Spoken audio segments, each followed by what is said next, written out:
네, 안녕하십니까. 이번 시간에는 창조원리의 마지막 부분 47번 하늘 부모님께서 인간 조상의 타락행위를 간섭하지 않으신 이유에 대해서 여러분과 함께 공유하도록 하겠습니다. 네, 그렇습니다. 제6절로서 하나님께서 인간 조상의 타락행위를 간섭하지 않으신 이유. 비열리긴 사랑의 힘에 의해서 그만 해와는 자유를 잃어버리게 되었죠. 그리고 하늘 부모님께서는 전지전능하심으로 인간의 조상의 타락행위를 모르셨을 리가 없는 것입니다. 그렇죠. 하늘 부모님께서 인간 조상의 타락행위를 감행할 수 없도록 막을 수 있는 능력이 물론 있으시지요. 그렇지 않겠습니까? 전지전능하신 하나님이시고 무소부재하신 하나님이시니 이것은 아직까지의 인류 역사를 통하여 풀리지 않는 아주 중대한 문제 중에 하나입니다. 왜 간섭을 하지 않으셨을까? 창조주로서 부모로서 하늘 부모님께서는 왜 그들의 타락행위를 아시면서도 간섭하여 막지 않으셨던가? 그렇습니다. 우리는 하늘 부모님께서 인간의 타락행위를 간섭지 않으신 이유로서 다음에 세 가지를 들을 수 있습니다. 원리권과 직주주관권, 간접주관권. 인간이 성장기간, 즉 간접기간 중에 있을 때에는 하늘 부모님께서는 그들을 직접 주관할 수 없는 것이 원리입니다.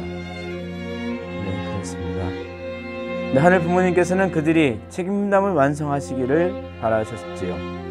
간접주관 성장기간을 거쳐서 책임분담을 통해서 하늘 부모님의 책임이 있고 또한 인간의 책임이 합해짐으로 말미암아서 하늘 부모님의 뜻이 비로소 완성되는 것입니다. 만일 하늘 부모님께서 그들을 직접 주관할 수 없는 성장기간에 있어서 그들의 행위를 간섭하시게 되면 인간의 책임분담을 무시하는 것이 되고 말지요. 인간에게 창조성을 부여하시어서 만물의 주관 위로 세우시려는 창조 원리를 스스로 무시하는 입장에 서시게 됩니다. 그렇습니다. 원리가 무시되면 동시에 원리의 절대성과 완전 무결성은 상실되고 말지요. 그렇게 되면 원리가 변할 수 있고 불규칙하며 혼돈하며 불안정적이고 여론에 좌우하며 예측 불허의 그러한 상대적인 반응적인 진리가 되고 맙니다. 그렇습니다. 하늘 부모님께서는 창조 원리의 절대성과 완전 무결성을 위하여 미한 성계에 있는 그들의 타락행위를 간섭하실 수 없었던 것입니다. 왜 하나님께서는 간섭할 수 없었나? 첫 번째로 원리의 절대성과 완전 무결성을 위하여서입니다. 원리권과 비원리권.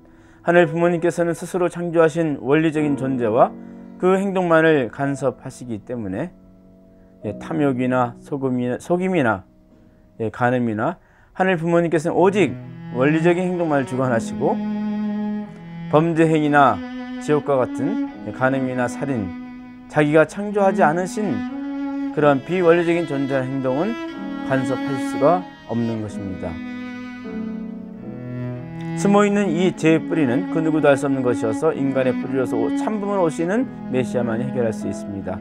하늘 부모님께서 만일 어떠한 존재나 행동을 간섭하시게 되면 간섭을 받는 그 존재나 행동은 벌써 창조의 가치가 부여되어 원리적인 것으로 인정되는 것과 같은 결과에 이르게 됩니다. 그렇지요.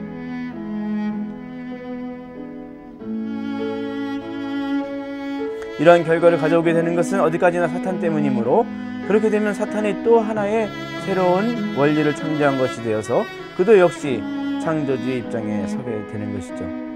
따라서 하늘 부모님께서는 홀로 하나님만이 창조주로 계시기 위하여 그들의 타락행위를 간섭하실 수 없었던 것입니다.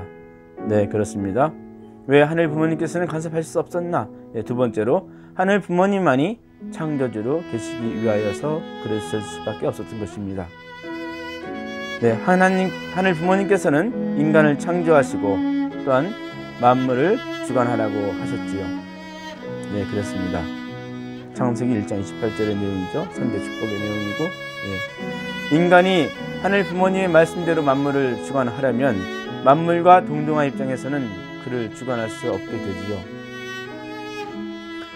인간은 그를 주관할 수 있는 어떠한 자격을 가져야만 합니다. 하늘 부모님께서는 미완성기에 있는 인간을 직접 주관하실 수 없고 그들의 생을 또한 주관할 수도 없는 것입니다. 하늘 부모님께서는 오직 완성한 인간, 하나님이 성전된 인간만을 주관할 수 있게 됩니다. 그렇죠. 직접 하나님의 직접 주관권에 해당하는 것이죠. 성장기관에 있는 하나님의 간접 주관권을 간섭할 수 없었다는 것을 우리가 알고 있습니다. 하늘 부모님께서 미완성기에 있는 인간을 하늘 부모님께서 직접 주관하시고 간섭하시게 되면 아직도 만물을 주관할 자격이 없는 인간에게 그것을 주관케 하는 결과가 되는 것입니다. 결론적으로 인간에게 하늘 부모님의 창조성을 상속받고 피조물을 주관하도록 하기 위해서 하늘 부모님께서는 인간의 타락 행위를 간섭할 수 없었던 것입니다. 하늘 부모님께서는 아직도 간접 주관권 내에 있었던 미완성한 인간의 타락 행위를 그래서 간섭할 수 없었던 것입니다. 그렇습니다.